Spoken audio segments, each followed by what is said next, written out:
ঠিক এভাবেই আমরা ভুল করে কাটায় পাড়া দিই। কাটা কিন্তু কাটার জায়গায় থাকে, কাটার কিন্তু কোনো দোষ থাকে না, দোষ থাকে আমাদের। আমরা ইচ্ছাকৃতভাবে খালি পায়ে যে কাটার উপরে পা দিই, যার কারণে আমাদের পায়ে কাটা ফুটে, আমরা ব্যথা পাই। এটা থেকে যদি আমরা এটাকে বাস্তব জীবনের সাথে রিলেট করি, তাহলে দেখা যায় যে কিছু মানুষ থাকে আমাদের লাইফে এরকম, ঠিক কাটার মতো, তারা তাদের জায়গায় থাকবে কিন্তু কাটার মতো হয়ে থাকবে। আমরা যারা এই জিনিসগুলো বুঝতে পারি না, তারা ওই যে একটু আগে যে ভাইকে দেখলাম তার মতো খালি পায়ে হাঁটার সময় ওই কাটার মধ্যে পাড়া লাগে, পায়ে কাটা ফুটে, আমরা ব্যথা পাই। এখানে এই কাটা যেন পায়ে না ফুটে, মানে বাস্তব জীবনে সেক্ষেত্রে হচ্ছে বাঁচার একটা হচ্ছে, যেমন এখানে যদি সে জুতা পায়ে দিয়ে হাঁটতো তাহলে সে কিন্তু কাটার উপরে পাড়া দেওয়ার পরও সে ব্যথাটা পেত না।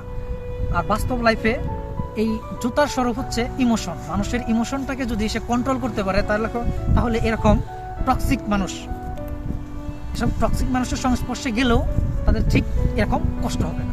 তাই আমরা এখান থেকে যে শিক্ষাটা পাই যে আমাদেরকে সবসময় সাবধানের সাথে চলাচল করতে হবে, সেটা রাস্তায় হোক বা ব্যক্তিগত জীবনে মানুষের সঙ্গে মেলামেশার ক্ষেত্রে।